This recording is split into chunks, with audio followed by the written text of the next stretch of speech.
Good morning, everyone. Namaskar. And let me ask you something simple. Think back to your own childhood for a moment. Yes, going down the memory lane. Can you remember anyone actually sitting you down and teaching you about money? A proper lesson, a lecture, or a class? Did that ever happen? Hmm. So most of us can't. Thank you. And yet, somehow, most of us did learn something about money growing up. We learned it from watching our mother count coins for the milkman, from watching our father hesitate before an unnecessary purchase, from watching someone quietly put a little aside every month without ever calling it a lesson. So here is the curious part. If nobody formally taught most of us, then how exactly did we learn? And more importantly, what exactly is our own family quietly learning from us right now, whether we intend it or not? So, today we are talking about teaching financial awareness to family, not through lectures and lessons, but through the everyday moments that are already quietly teaching the people around us, whether we realize it or we don't. So let's hold on to this opening thought as we go through the session. Financial wisdom becomes more valuable when it is shared. So let me say that again. Financial wisdom becomes more valuable when it is shared. See, knowledge you keep entirely to yourself has a ceiling. Knowledge you pass on has no ceiling at all. It simply keeps growing in someone else's life long after you have stopped thinking about it. Just think of a single candle in a dark room. And now imagine using that candle to light another candle beside it. Notice something remarkable. The first candle doesn't lose even the smallest part of its own flame in the process. It doesn't dim, it doesn't shrink, it gives light generously, and yet remains exactly as bright as before. And now, instead of one flame in the room, there are two. So one candle lights another without losing its own flame. So financial knowledge works exactly the same way. Teaching your daughter how to track her first salary doesn't make you any less financially capable. Explaining a fixed deposit to your husband over dinner doesn't reduce what you know.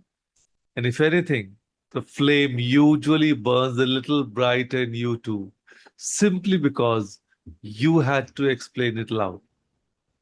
So, what exactly are we passing on when we share financial wisdom with family? So, yes, five values. One, saving, showing, not just saying that some money is set aside before the rest is spent. Number two, responsible spending, letting a child see you pause and ask, do I need this? Before you ask, can I afford this? And number three, gratitude, appreciating what's already there instead of only ever discussing what's still missing. Number four, planning. Yes, talking about goals out loud, a trip, a repair, an education fund, so the family sees money moving with purpose, not by accident. And five, giving, demonstrating that money isn't only for keeping, that a portion, however small, is meant to help someone else too. And here's the sentence I want you to remember above all the others. Children often learn more from what they observe than from what they are told. So let me show you exactly how this plays out. So let's meet Minakshi ji, a homemaker in Kanpur, who has run her household on a strict envelope system for 30 years. One envelope for groceries, one for festivals, one for emergency don't touch. She never once sat her grandchildren down to teach them this. But 10-year-old granddaughter now keeps three little boxes on her study table, labeled in her own handwriting: save, spend, and share. Nobody taught her that system in school. She simply watched her grandmother's envelopes for years and quietly built her own version. Isn't it amazing how grandchildren learn from their grandparents? Then let's meet Anjali, a working woman in Chennai, an HR manager who realized her teenage son had never actually seen her pay a single bill because everything happens silently through an app, invisible to him. So she began doing one thing differently. She started narrating it loud. This is the electric bill, that is what we pay, and this is why I check it every month before paying. So, what used to be an invisible 5-second tap became a visible 5-second lesson, repeated almost accidentally every single month. Then let's meet Vinod, the man in Indore who admits he was never taught anything about money by his own father. The two of them simply never discussed it out of habit rather than any real reason. Determined not to repeat that silence, Vinod started something small with his own son. Every Sunday evening, 10 minutes, no phones, just an honest conversation about one money topic: a bill, a saving, a mistake made that week. And his son once told him, Papa, I don't remember most of what you've told me, but I remember you sitting down with me every Sunday. A grandmother's envelopes, a mother's narrated bill payment, a father's 10 quiet Sunday minutes. None of them delivered a lecture. All three lit a candle.